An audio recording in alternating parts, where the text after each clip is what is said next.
Boa noite a todos, sejam bem-vindos.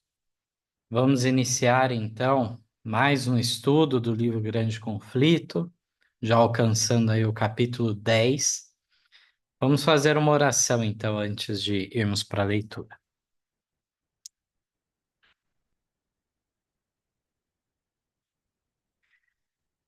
Pai bendito, de misericórdia, estamos diante de Ti nesta hora, gratos pelas bênçãos derramadas em nossas vidas, a oportunidade de guardarmos mais uma vez o sábado. Nesse dia de descanso, nossos pensamentos se voltem a Ti, às Tuas obras e em favor do próximo. Também rogamos em favor de Tua causa, em favor dos irmãos que pedem oração, que estão enlutados, doentes, estão aflitos. Queira o Senhor abençoar cada um, abençoe também os candidatos ao batismo e rogamos essas bênçãos, ainda que não mereçamos. Que o estudo agora que vamos ter também venha edificar-nos espiritualmente e as lições da história do passado se façam presentes hoje. Tudo isso lhe rogamos, sem mérito algum, em nome de Jesus, sabe?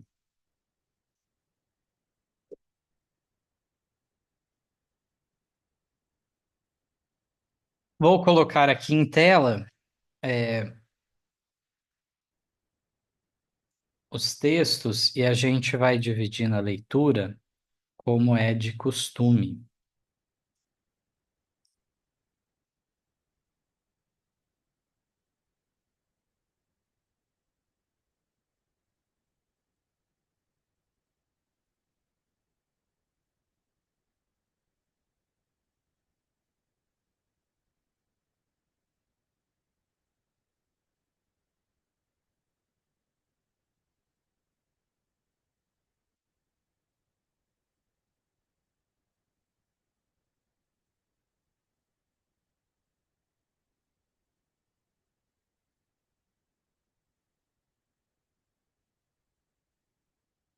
O capítulo 10, então, chama Europa Desperta e volta a nossa atenção à Alemanha novamente.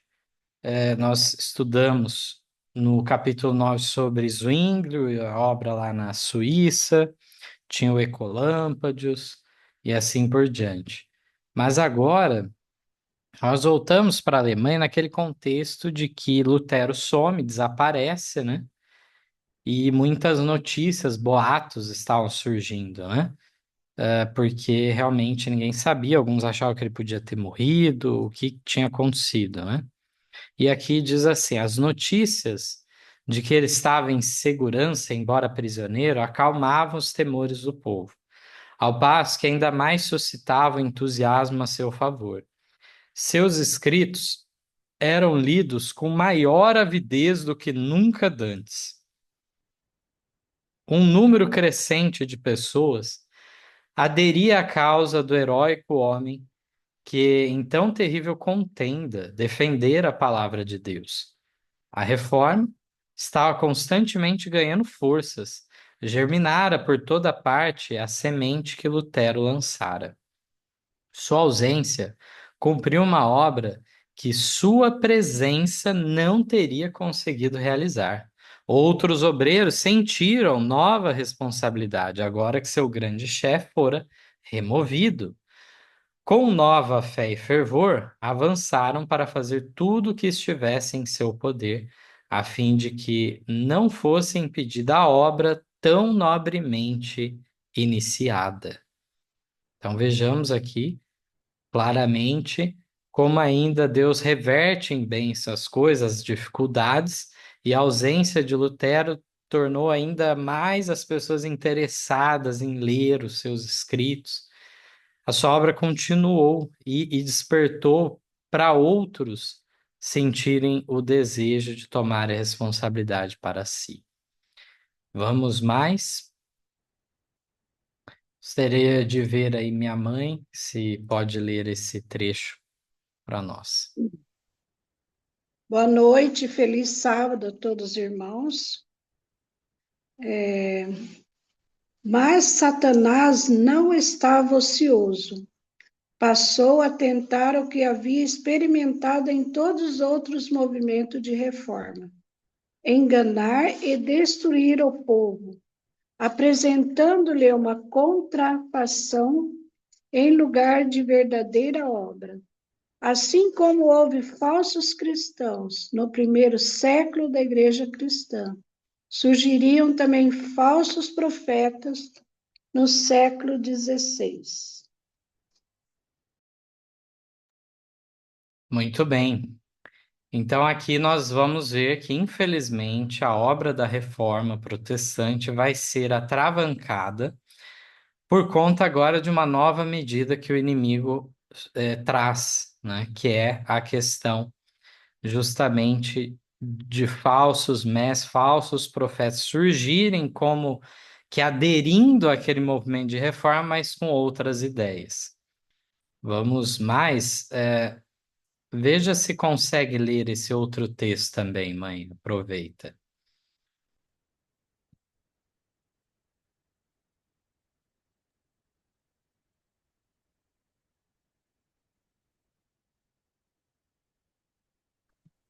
Alguns homens profundamente impressionados com a agitação que ia pelo mundo religioso, imaginavam haver recebido revelações especiais do céu e pretendiam ter sido divinamente incumbidos de levar avante até a finalização a reforma que, declaravam, apenas fora iniciada debilmente por Lutero.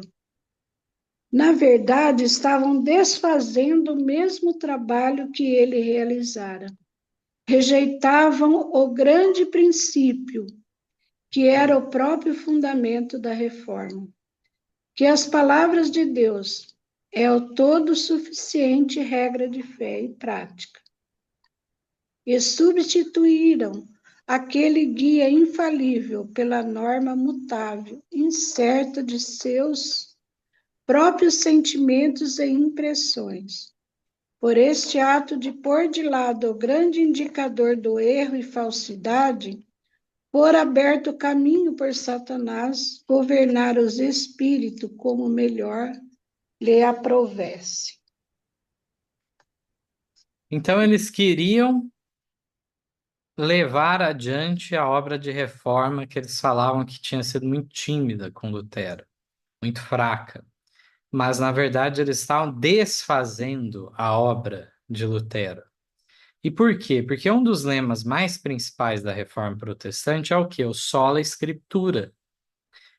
Ora, temos também o destaque da sola fide, a justificação pela fé, mas só existe justificação pela fé porque primeiro se adotou o quê? O sola scriptura, que determina então que em termos de norma, de regra, de fé e prática, é a Bíblia, que é o guia infalível. Portanto, aqui eles estavam tirando algo que demarcava corretamente onde estava a verdade e o erro, e foram para suas influências, suas impressões, e aí realmente o dano é grande nesse caso, né? Davi pode ler para a gente a sequência? Sigo assim. Um desses profetas pretendia haver sido instruído pelo anjo Gabriel. Um estudante que se lhe unira abandonara seus estudos, declarando que fora pelo próprio Deus dotado de sabedoria para expor sua palavra.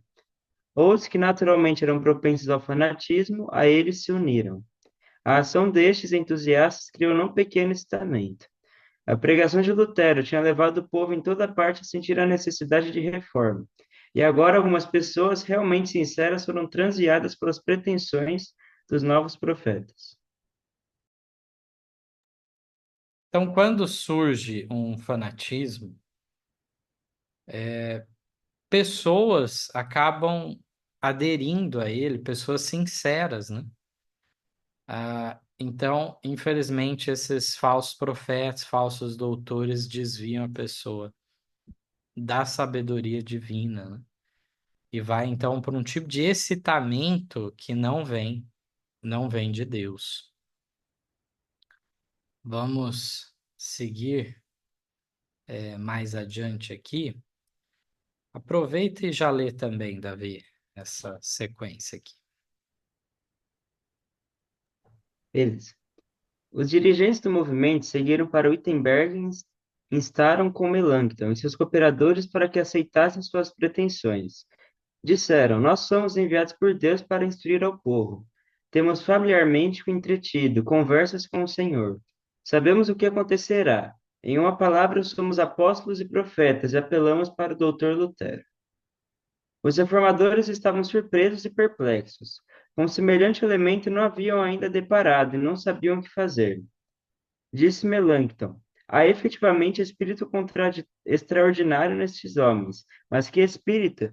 De um lado, acautelemo-nos de entristecer o Espírito de Deus, e de outro, de sermos desgarrados pelo Espírito de Satanás. Que situação, né? São declarações muito fortes que trazem, ó, nós somos enviados por Deus, tal, né? E há aquele receio de rejeitar algo real, né? Então, muito hoje em dia também é atribuído que a obra do Espírito Santo. E as pessoas temem, né? E ficam pensando, ora, será que se eu me voltar contra, eu não vou estar pecando contra o Espírito Santo, né? Então, essa é a dificuldade que os reformadores tiveram, né? Eles não estavam esperando por uma intromissão dessa.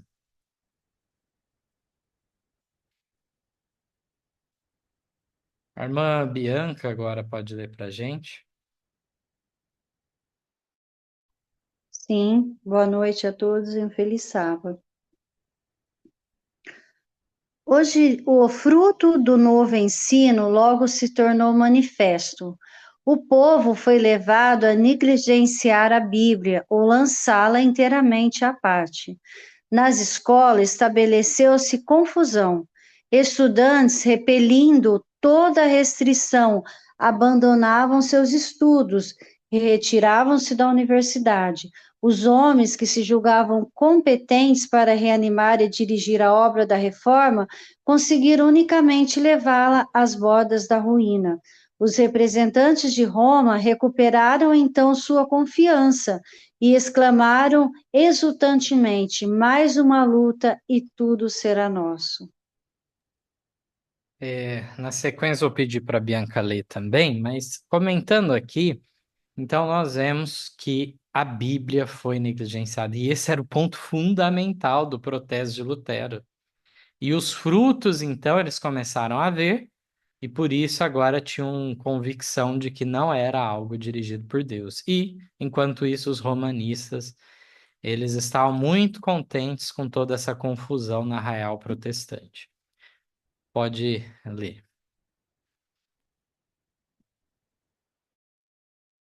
Deixa eu só arrumar aqui. Lutero, em Wartburgo, ouvindo o que ocorrera, disse com profundo pesar: sempre esperei que Satanás nos mandaria esta praga.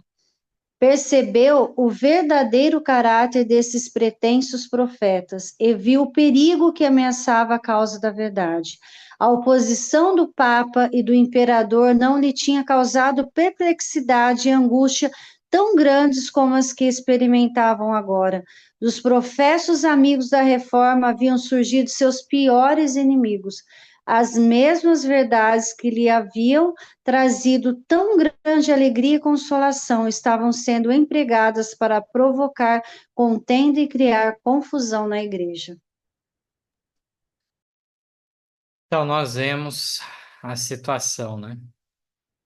Mesmo toda a oposição que Lutero enfrentou, do Papa, do próprio imperador, de todas as autoridades civis e eclesiásticas, mas agora, dos professos amigos da reforma haviam surgido seus piores inimigos. Então, a situação era muito grave, Lutero, ele sofria muito com essa situação. Mas vamos mais adiante, temos bastante coisa para ler ainda adiante, né? Irmã Marli, pode ler agora esse texto a seguir? Boa noite, feliz sábado. Na obra da reforma, Lutero fora compelido à frente pelo Espírito de Deus e levado além do que ele pessoalmente teria ido. Não se propusera assumir as posições que assumiu, nem efetuar mudanças tão radicais. Não fora senão o instrumento nas mãos do poder infinito, contudo. Muitas vezes estremecia pelos resultados do seu trabalho. Dissera uma vez: se eu soubesse que minha doutrina tivesse prejudicado a um homem, um único homem, por humilde e obscuro que fosse, o que não podia ser, pois que o próprio Evangelho eu preferia morrer de vezes e não retratar-me. Olha que situação, né? Então, muitas vezes é mal julgado os reformadores como fosse uma questão de ego, de ambição pessoal. E, na verdade, é o espírito que impeliu eles para a frente, porque se fosse depender deles mesmos, eles não queriam ir tão longe nas conclusões. Eles queriam se acomodar com pouca coisa. Mas o Espírito Santo não deixava que ficasse assim, né? Tinha que ser combatido o erro e estabelecido a verdade. A irmã Marli pode ler esse texto a seguir? E então, Wittenberg, mesmo o próprio centro da reforma, estava rapidamente a cair sob o poder do fanatismo. E na anarquia, essa terrível condições não resultará dos ensinos de Lutero, mas por toda a Alemanha, seus inimigos o estavam acusando disso. Em amargura de alma, ele algumas vezes perguntou: poderá então ser este o fim deste grande obra de reforma? De novo, lutando com Deus em oração, encheu-lhe a paz e a alma. A obra não é minha, mas tua, disse ele. Não permitirás que ela se corrompa, se corrompa pela superstição ou fanatismo, mas o pensamento de permanecer por mais tempo afastado do conflito, numa crise tal, tornou-se-lhe insuportável, resolveu voltar a Wittenberg. Muito bem.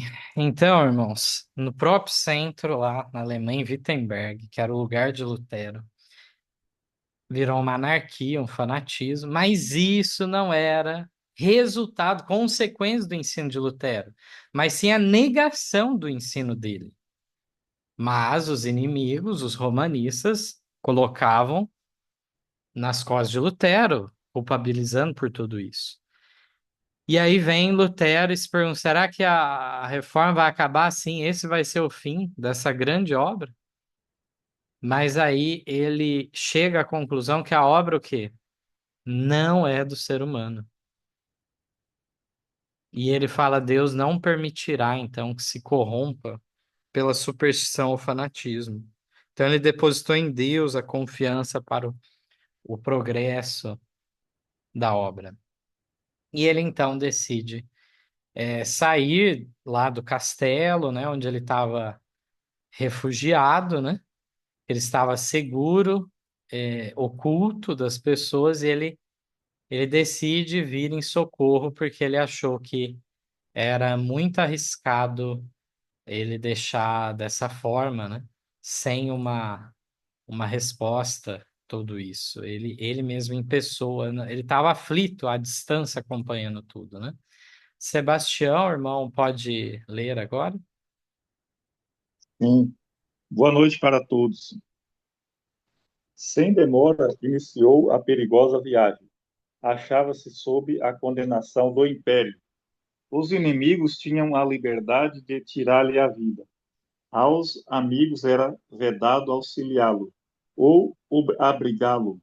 O governo imperial estava adotando as mais enérgicas medidas contra seus adeptos.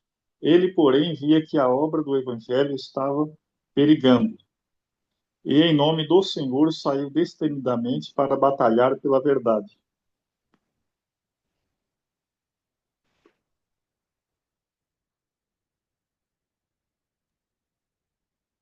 O irmão lê também a sequência aqui. Com grande cautela e humildade, se bem que com decisão e firmeza entrou em seu trabalho. Pela palavra, disse ele, devemos vencer e destruir o que foi estabelecido pela violência. Não farei uso da força contra a supersticiosa, contra os supersticiosos e incrédulos. Ninguém deve ser constrangido. A liberdade e a própria essência da fé, da fé, da obné. Muito bem. Veja a situação, né? Qualquer inimigo de Lutero podia tirar a vida dele, tinha essa liberdade, né? E nós vemos então que ele, com decisão, firmeza, entrou no campo de trabalho. E é interessante que o Lutero aqui defende uma ideia muito avançada para a época, né? E a Reforma Protestante teve casos que ela não seguiu esse ideal aqui, lamentavelmente, porque mesmo protestantes ou anglicanos chegaram a perseguir outras pessoas, né? Mas aqui Lutero fala que a gente tem que destruir essas coisas não na base da violência, pelo uso da força, né? Mas usar então da palavra para derribar. Mas então ele está trazendo à tona, já começando a desenvolver conceitos de liberdade de consciência, né? É interessante isso, mas principalmente no aspecto religioso, ele está defendendo, então, haver essa liberdade, né? O irmão Denilson poderia ler esse trecho?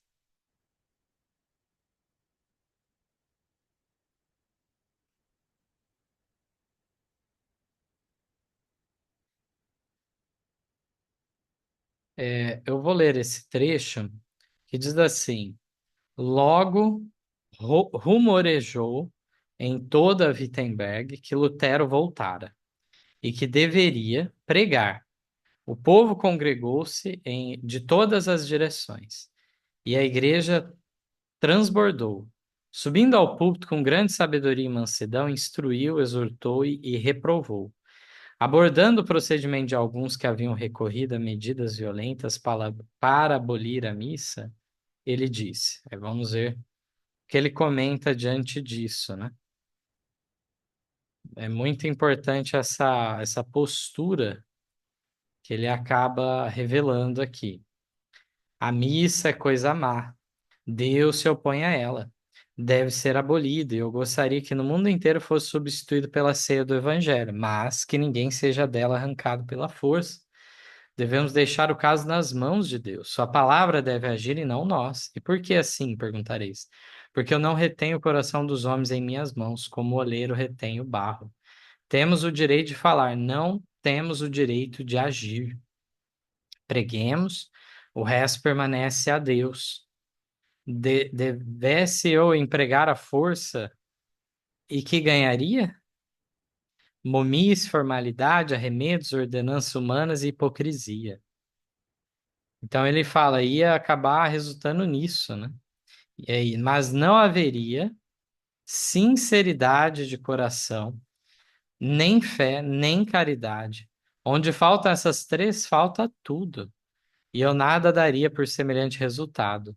Deus faz mais por sua palavra só, do que vós e eu e o mundo inteiro por nossa força unida. Deus se apodera do coração e tomando o coração tudo está ganho.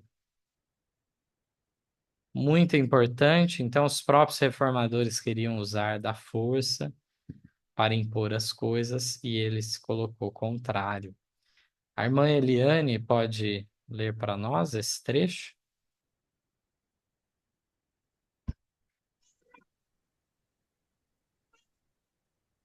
Pregarei, dis, dis, discutirei, escreverei, mas não constrangerei a ninguém, pois a fé é do ato voluntário. Vede o que fiz. Levantei-me contra o Papa, seus partidários e as indulgências, mas sem violência nem tumulto. Apresentei a palavra de Deus, preguei e escrevi. Isto é tudo que fiz. E, no entanto, enquanto eu dormia, a palavra que eu pregava subverteu o papado, de maneira tal que nunca um príncipe ou um imperador lhe vibrou semelhante golpe. E, contudo, nada fiz. A palavra só fez tudo. Se eu houvesse querido apelar para a força, a Alemanha inteira teria sido talvez inundada de sangue. Mas qual seria o resultado? Ruína e desolação, tanto para o corpo como para a alma. Portanto, conservei-me quieto e deixei a palavra sozinha correr através do mundo.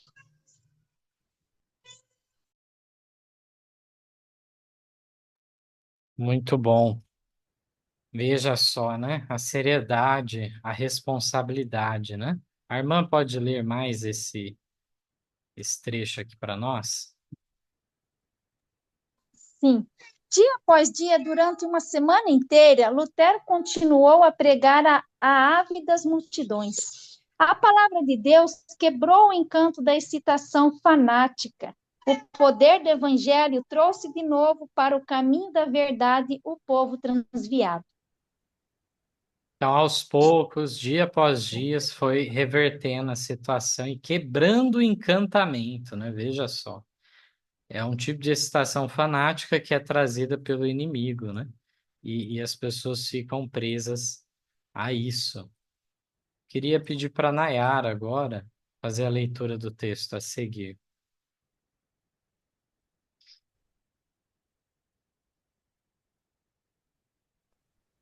Boa noite a todos os irmãos. Diz assim: Lutero não tinha desejo de encontrar-se com os fanáticos, cujo proceder fora a causa de tão grande mal.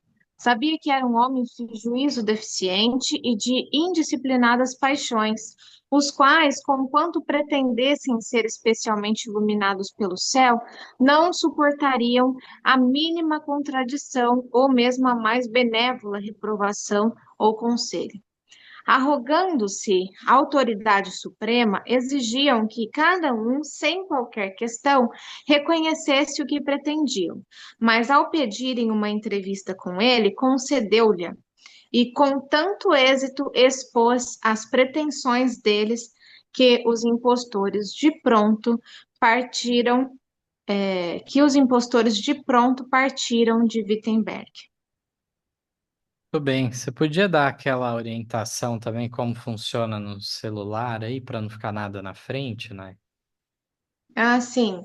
Eu não sei se todos já sabem, mas caso alguém não saiba, quando a gente está lendo o texto, fica a telinha do Mateus um pouquinho em cima do texto, né? E aí é só você pegar, clicar em cima dela, arrastar, você vai arrastar para fora do celular, e aí ela vai sumir. Legal. Eu mesmo tenho pouca experiência com celular, que eu costumo usar mais pelo computador, né? E é bom sempre estar atualizado aí, que de vez em quando eles mudam também um pouco o sistema, né? Então, irmãos, aqui nós vemos que aqueles homens, eles não suportavam a mínima contradição. E mesmo que reprovasse da forma mais benévola, mais bondosa, aconselhasse eles, eles não estavam dispostos a isso, porque o juízo era deficiente e as paixões eram indisciplinadas.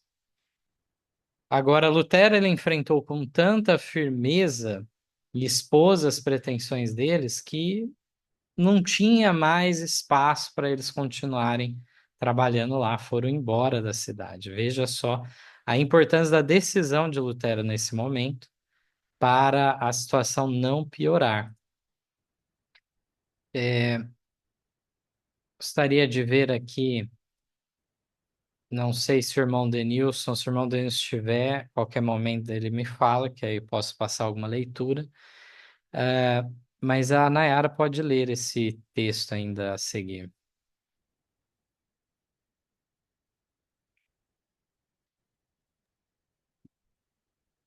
O fanatismo foi sustado por algum tempo, mas alguns anos mais tarde e rompeu com maior violência e mais terríveis resultados. Disse Lutero com relação aos dirigentes desse movimento.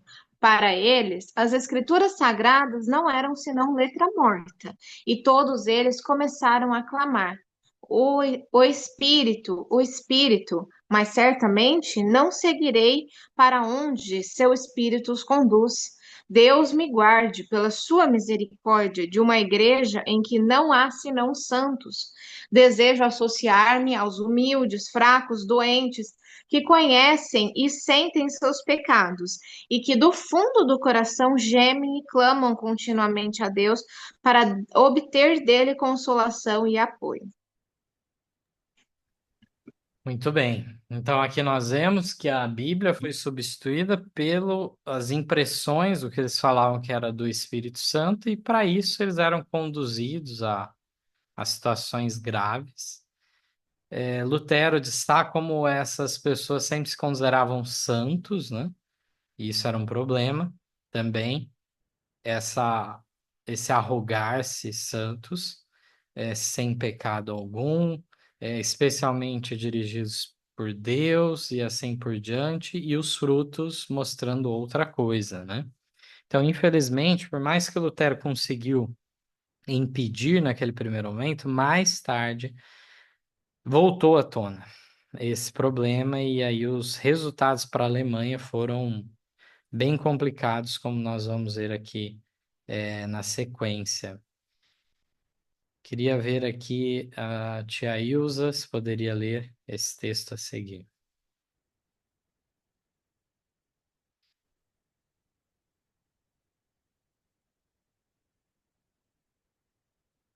Sim, feliz sábado a todos. Thomas Munzer, o mais ativo dos fanáticos, era homem de considerável habilidade, que, corretamente dirigida, o teria capacitado a fazer o bem. Mas ele não aprendera os rudimentos da verdadeira religião.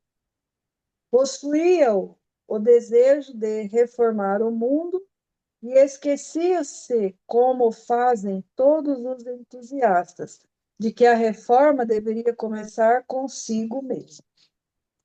Ambicionava obter posição e influência, e não estava disposto a ficar em segundo lugar, mesmo em relação a Lutero. Declarava que os reformadores, substituindo pela autoridade das Escrituras a do Papa, estavam apenas estabelecendo uma forma diversa de papado. Ele próprio pretendia haver sido divinamente incumbido de introduzir a verdadeira reforma. Aquele que possui este espírito, disse Munzer, possui a verdadeira fé, ainda que em sua vida nunca visse as Escrituras. Que posição extremada é essa, né? E nós vemos o perigo disso tudo. Era uma pessoa até capacitada, né? Que poderia ajudar, mas não regia o próprio coração. E é aquela história, né? Antes de você sair consertando o mundo, né? Você primeiro tem que reformar a si mesmo, né? E é essa obra que faltou. E aí dá rédeas soltas às coisas, o inimigo acaba usando dessa maneira. Pode ler esse outro texto também, tia?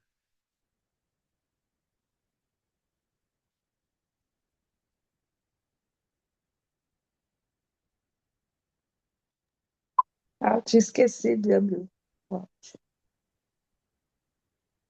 Os ensinadores fanáticos entregaram-se à direção das impressões, considerando todo pensamento e impulso como sendo a voz de Deus. Consequentemente, iam a grandes extremos. Alguns queimaram mesmo a Bíblia, exclamando: a letra mata, mas o espírito vivifica. O ensino de Munzer apelava para o desejo humano do maravilhoso, enquanto satisfazia seu orgulho, colocando virtualmente as ideias e opiniões dos homens acima da palavra de Deus. Suas doutrinas eram recebidas por milhares. Logo, denunciou toda a ordem no culto público e declarou que obedecer aos príncipes era tentar servir simultaneamente a Deus e a Belial. Mateus, Sim, hoje na igreja da congregação eles usam essa frase aí, né? A letra mata, mas o Espírito vivifica. Lembrei. existe hoje alguns grupos religiosos que ainda usam, Usa e isso. aí a gente acha que é uma coisa nova, né? Mas a gente tá vendo que Muito lá no nova. século XVI já surgiu as pessoas falando a letra mata, o espírito vivifica, sem entender o sentido disso, né? Visto que quando Paulo fala nesse sentido, ele está falando justamente que através da lei vem a condenação realmente sobre as pessoas. A lei ela não tem a finalidade, nunca teve de salvar alguém, mas ela determina então o certo e o errado. Mas o Espírito Santo, a sua obra da graça é implantada em nosso coração, e isso sim transforma-nos e aí podemos ser salvos, né? Mas isso tudo primeiro tem que o quê? Aceitar a Cristo pela fé. Esse é o ponto de partida para que o Espírito Santo faça essa obra. Mas o fato da lei não nos salvar não quer dizer que tem um problema com a lei em si. Simplesmente as pessoas querem colocar no lugar errado, né? Mas veja que agora, então, esse fanático, ele pega e começa a se revoltar também contra as autoridades dos príncipes, né? Então vamos ver o resultado disso tudo, né? A irmã Fátima pode ler para a gente esse trecho? Sim, boa noite, um feliz sábado. O espírito do povo começando já a arremessar o jugo do papado. Estava-se também tornando impaciente sobre as restrições da autoridade civil. Os ensinos revolucionários de Mao Tse pretendendo sanção divina levaram-nos a romper com todo o domínio e dar rédeas a seus preconceitos e paixões. Seguiram-se as mais terríveis cenas de sedição e contenda, e os campos da Alemanha embeberam-se de sangue. Olha só. Então, uma insurreição, uma guerra civil começou por causa desses fanáticos. Imagine quanto proveito não se tirou da causa protestante, né? Por causa disso. Na sequência, nos fala assim: a agonia da alma que havia tanto tempo antes de Lutero experimentar em Erfurt oprimiu agora com redobrada força, vendo ele os resultados do fanatismo imputados à reforma. Os príncipes romanistas declaravam, e muitos estavam prontos a dar crédito à declaração, que a rebelião era o fruto legítimo das doutrinas de Lutero. Então, muitos, lamentavelmente, acabavam dando ouvidos a essa acusação falsa.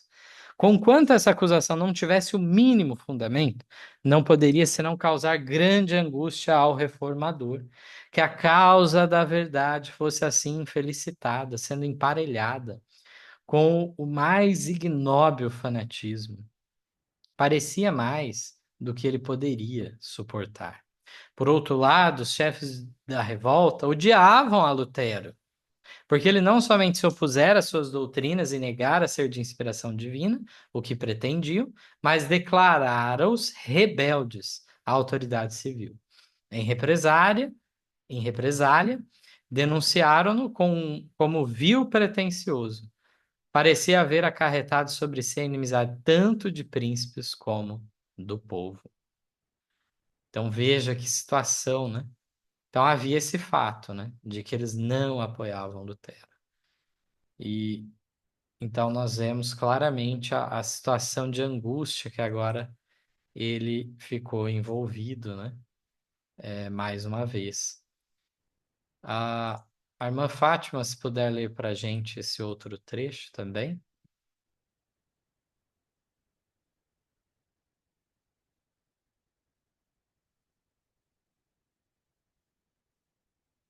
Temos mais um trecho aqui para leitura. Não sei se a irmã Fátima poderia ler para a gente.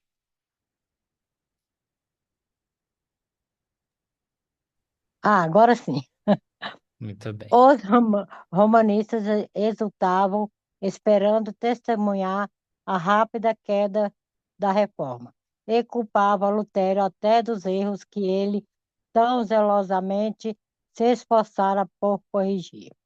A facção fanática, pretendendo falsamente haver sido tratada com grande injustiça, conseguiu ganhar a simpatia de um grupo numeroso de pessoas, e conforme se dá frequentemente com os que tomam o lado do erro, vieram a ser considerados mártires.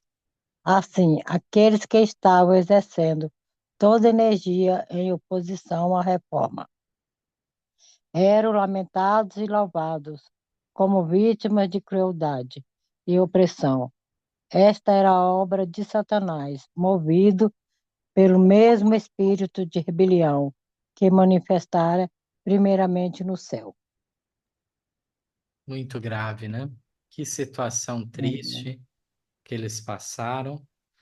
E aí vemos como que os inimigos estavam por toda parte e Lutero deposita nas mãos de Deus o futuro da causa, porque os inimigos eram muitos, parecia até que não haveria mais solução, né? Queria ver aqui a irmã Maria de Lourdes, se poderia ler para a gente esse próximo trecho. Boa noite, feliz sábado a todos. Satanás está constantemente procurando enganar os homens e levá-los a chamar o pecado justiça e a justiça pecado. Quão bem-sucedido tem sido o seu trabalho? Quantas vezes a censura e a exprovação são lançados sobre os fiéis servos de Deus, porque se mantêm destemidos em defesa da verdade. Os homens que não passam de agentes de Satanás são louvados e lisonjeados, e mesmo considerados mártires, enquanto os que deveriam ser respeitados e apoiados pela sua fidelidade a Deus são deixados só sob suspeita e desconfiança. Então, frequentemente na história da igreja ocorreu o quê? Que aqueles que permaneceram destemidos em defesa da verdade sofreram censura, exprovação, e fala mais ainda, né? Que os agentes de Satanás acabavam sendo louvados e lisonjeados, enquanto aqueles que deveriam ser respeitados e apoiados são deixados sós, sob suspeita e desconfiança. Então, assim o inimigo ele consegue avançar no seu propósito de confundir as pessoas, de maneira que até os honestos, sinceros, muitas vezes são confundidos no meio dessa confusão religiosa. Então, infelizmente, é essa a situação. A irmã Lourdes, se puder ler agora mais esse trecho. A santidade falsificada, a santificação espúria, ainda está a fazer a sua obra de engano, sobre várias formas, exibe o mesmo espírito dos dias de Lutero, desviando das escrituras os espíritos e levando-os a homens seguir os seus próprios sentimentos e expressões em vez de prestar obediência à lei de Deus. Este é um dos expedientes mais sucedidos de Satanás para lançar o opróbrio sobre a pureza e a verdade.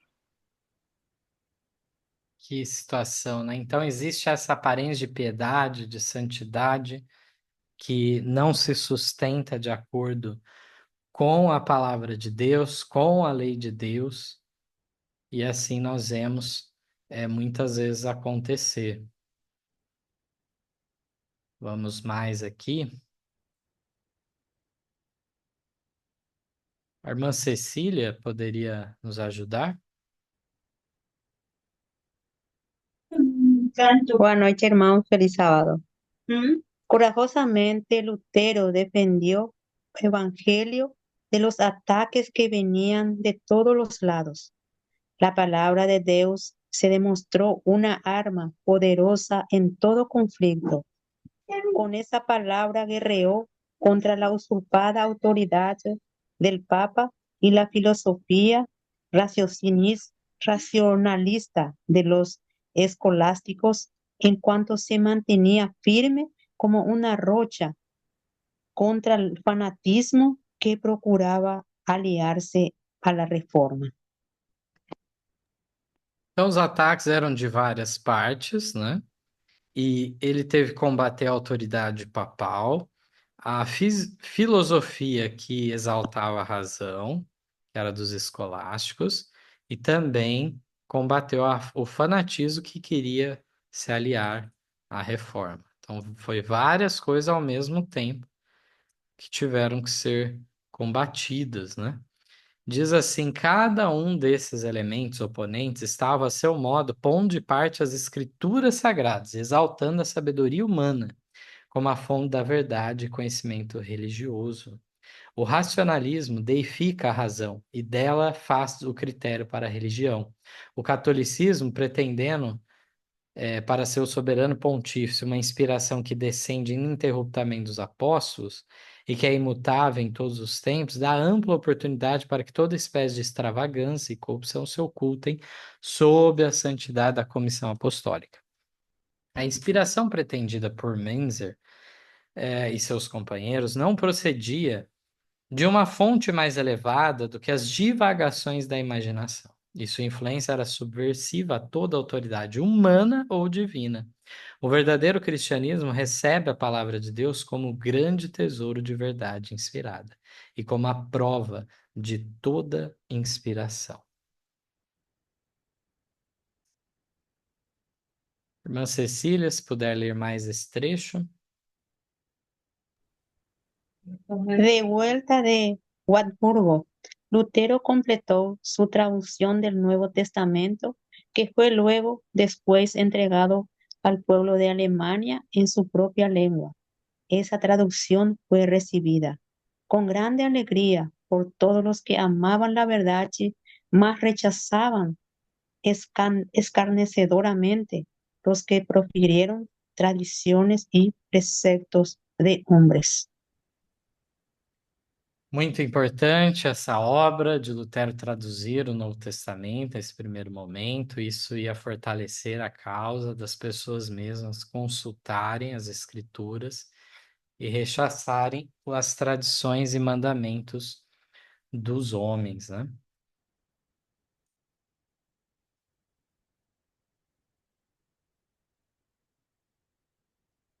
Para a continuação aqui dessa leitura,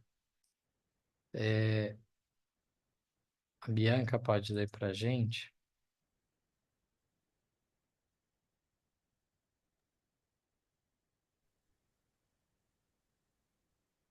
Os padres estavam alarmados com a ideia de que o povo comum agora seria capaz de discutir com eles sobre os preceitos da palavra de Deus e de que sua própria ignorância seria assim exposta. As armas de seu raciocínio carnal eram impotentes contra a espada do Espírito.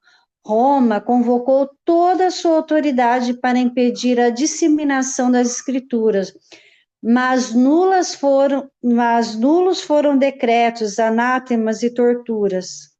Quanto mais ela condenava e proibia a Bíblia, maior era a ansiedade do povo por saber o que a mesma realmente ensinava.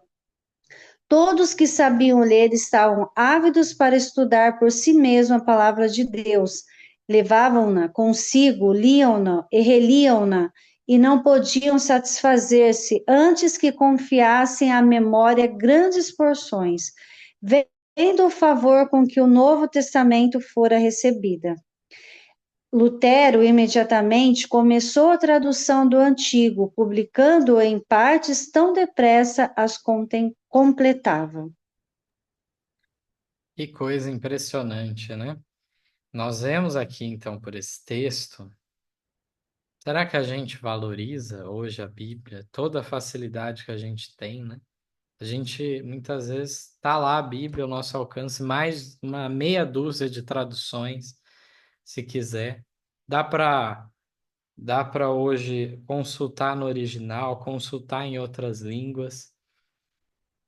E, no entanto, nós muitas vezes nos contentamos com migalhas da palavra de Deus, né?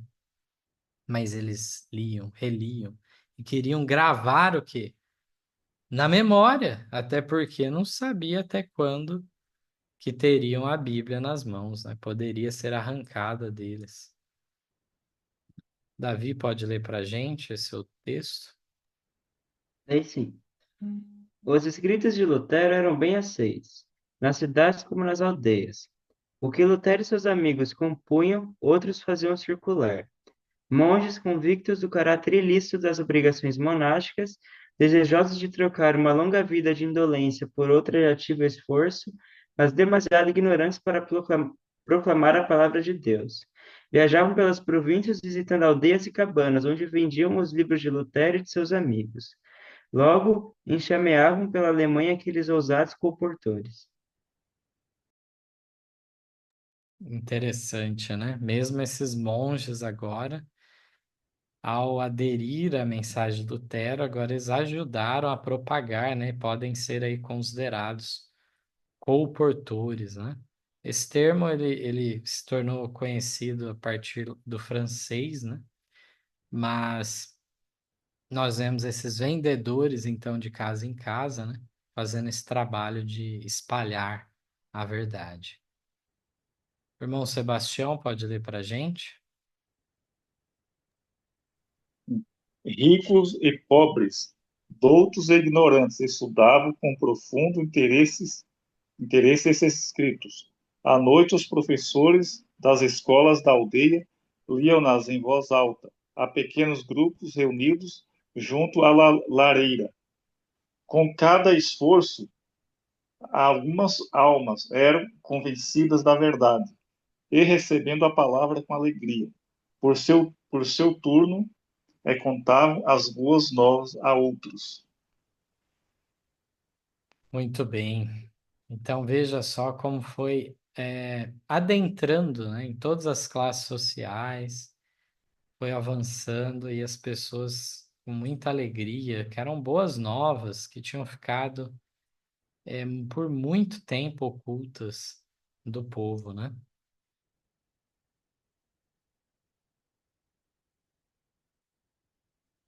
Vamos ler mais dois textos aqui. Diz assim: confirmou-se o que disse o cantor inspirado. A exposição das suas palavras dá luz, dá entendimento aos simples. Salmo 119, 130. O estudo das Escrituras está operando poderosa mudança no espírito e coração do povo. O governo papal colocara sobre os seus súditos um jugo de fé que os retinha em ignorância e degradação. Uma supersticiosa observância de formas fora escrupulosamente mantida, mas em todo o seu serviço, coração e intelecto haviam tido pequena parte. A pregação de Lutero, expondo as plenas verdades da palavra de Deus, e depois a própria palavra, posta nas mãos do povo comum, despertaram-lhes as capacidades adormecidas, não somente purificando e enobrecendo a natureza espiritual, mas comunicando nova força e vigor ao intelecto. Então, o desenvolvimento intelectual se alcançou dessa maneira, né?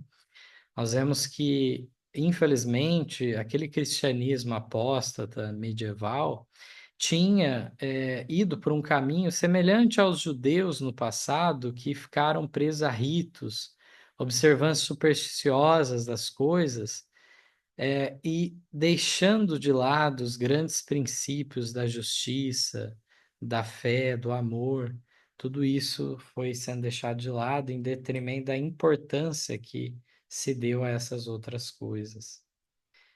E em finalização aqui dessa parte de hoje, diz ainda: podiam-se ver pessoas de todas as classes com a Bíblia nas mãos, defendendo as doutrinas da reforma. Os romanistas, que haviam deixado o estudo das Escrituras aos padres e monges, chamavam por eles agora para se apresentarem e refutarem os novos ensinos. Mas, ignorantes tanto a respeito das Escrituras como do poder de Deus, padres e frades eram totalmente derrotados pelos que haviam denunciado como indoutos e hereges. Infelizmente, disse um escritor católico, Lutero persuadiu seus seguidores a não depositar fé em qualquer outro oráculo além das Escrituras sagradas. Irmãos, por hoje é o suficiente para a nossa leitura. Nós temos mais material para a próxima oportunidade, se for possível, na semana que vem ou em outra.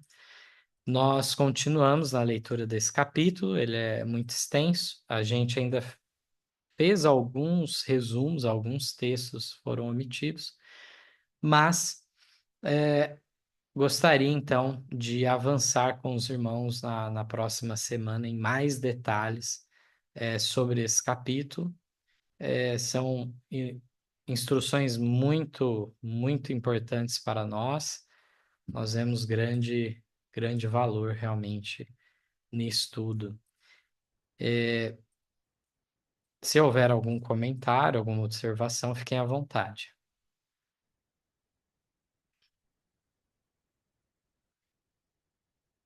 Muito bem. Não havendo mais nenhum comentário, o que nós lemos no final foi justamente isso, né? A importância, uma dos pontos chaves da reforma protestante, para além da questão da justificação pela fé, o ter esvaziado a autoridade papal e tantos outros pontos, aí vai entrar a questão de purgatório, várias questões aí que envolviam ideias erradas, o uso de livros apócrifos, né, que não fazem parte do cânon das escrituras. Tudo isso foi importante, teve seu papel, mas se fosse para resumir um ponto importante da reforma protestante, por mais importante seja a justificação pela fé, a salvação pela graça em Cristo Jesus, que era algo que tinha que ser restaurado, mas tudo isso só pôde ser restaurado porque primeiro eles deram atenção à Bíblia. E foi dessa forma, então, que eles alcançaram esse resultado de até hoje nós termos em várias línguas traduções, né? Nos próximos séculos, 16, 17, no português mesmo demorou muito. Foi ter a Bíblia completa, se não me engano, só no século 17 em português. Então, português, espanhol, lugares mais fortes, o catolicismo demorou mais essa tradução do que em outros países que aderiram à reforma protestante já no século XVI, né? Eles tiveram.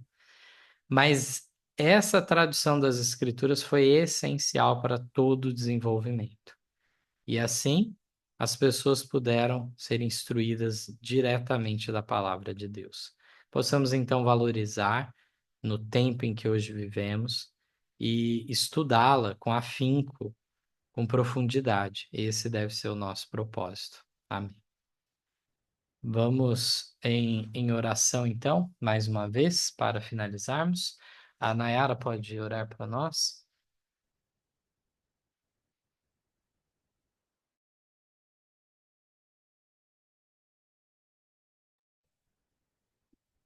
Santo Deus, amado Pai, que está nos céus, na tua presença estamos, Senhor, gratos pela vida, por mais esse santo sábado que o Senhor nos outorgou. Seja, Senhor, com esse estudo, que possamos compreender, que nós não venhamos, Senhor, a ser esses fanáticos e que venhamos trazer opróbrio à tua palavra. Que nós venhamos entender a tua verdade, a cada dia colocar em prática como é a sua vontade. Perdoe, Senhor, de graça todos os nossos pecados Em nome de Jesus é o que eu lhe peço e agradeço. Amém. Amém.